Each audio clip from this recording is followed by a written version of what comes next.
Hi, I'm Alice. I'm the manager of the Berlin Library here in Worcester County, and we're here. We thought maybe you would like to see our Maryland collection and the focal of our Maryland collection, which is our Emily Warrington Diary. We also have our Kim Brown was the assistant manager at one time, and she's going to tell you how we actually got this diary. You never know what's going to happen when you answer a phone call. One Friday afternoon, July 20th, 2012, the phone rang at the Old Berlin Library, and Marta Jones introduced herself from St. Petersburg, Florida. She said she was calling us from the St. Petersburg Museum of History. Someone had dropped a box off, and in that box there was a diary, a ledger-like and journal, and they proceeded to look at it and found out that Emily Powell Warrington was born in Berlin in 1806. Marta asked if we would like to have it, and I said yes. And so the next week it arrived in the mail, and Alice and I started looking through it.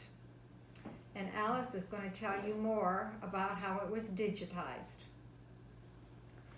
So looking through the diary, we found that it's annotated, meaning it has little notations in the margins. So for instance, this page is from June of 1858, but when Emily wrote her diary, she just wrote what happened to her since the last time she wrote. She didn't write every day. And if she mentioned someone in the diary and that person later got married or died, she would put an annotation in the margin. And this could have been several years after she first mentioned that person. So we thought this was interesting, and we wanted to preserve this diary because we don't want to handle it and we don't want to certainly circulate it. So we called the Maryland Digital Cultural Heritage Center, which is at Pratt Library in Baltimore, as part of the State Library Resource Center. And they agreed to digitize it for us for free as long as they could put it on their website, on the Heritage Center website, for everyone as part of the Digital Public Library of America. So in 2013, they came and got the diary, took it to Baltimore, where each page was scanned and transcribed.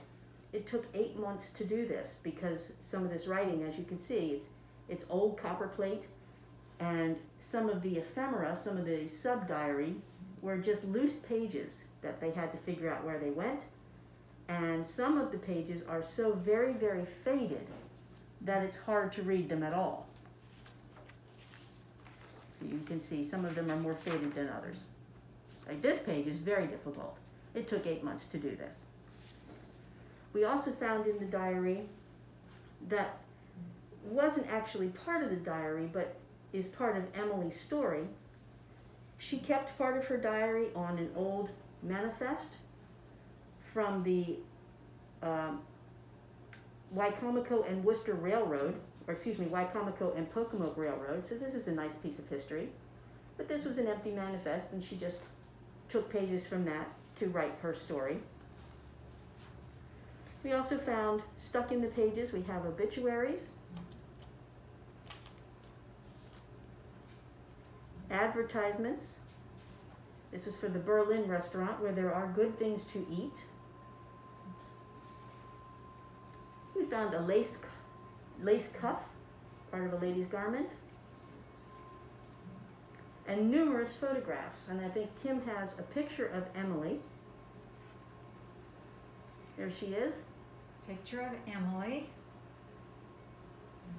We found also several other pictures, some of whom we have been able to identify and some we haven't.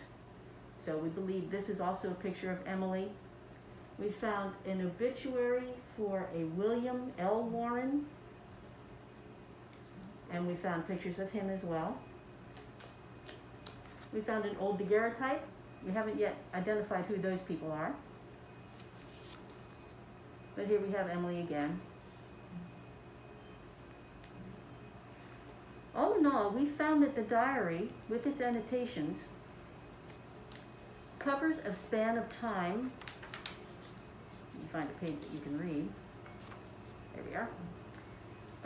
We found that the diary begins about it begins in the mid-1840s, is when she started writing it. And she kept writing it up until the late 1870s.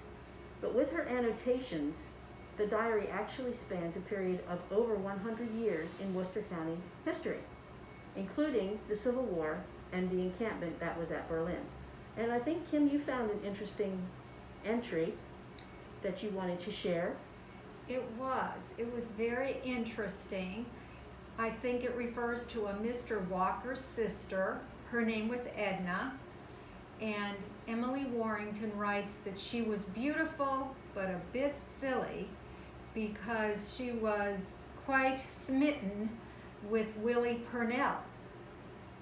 So there's just all kinds of informations and Berlin names that you would recognize. We found while the Pratt Library was digitizing, they reported to us that soon after putting it on the website, the digitalmaryland.org is the website, they were contacted by someone who actually used the diary and was able to find an ancestor. So he used it doing genealogy.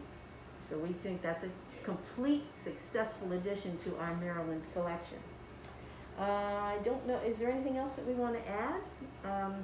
Only that the book is on display at the library. Of course, we're not open yet, but as soon as we are, everyone is welcome to come and see it. The ephemera is also on display. You can see the lace cuff and the photographs, and answer any questions that you might have. So please go on the website and take a look at the diary, and when we are open once again, as Alice said, you can come back in and you can actually see it on display. Correct.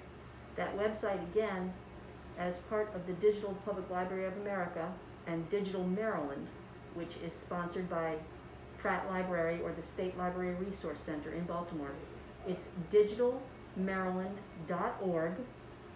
When you get there, if you search for Emily Warrington Annotated Diary, you will get the full diary, completely transcribed, with photographs of every single page and every single item of ephemera.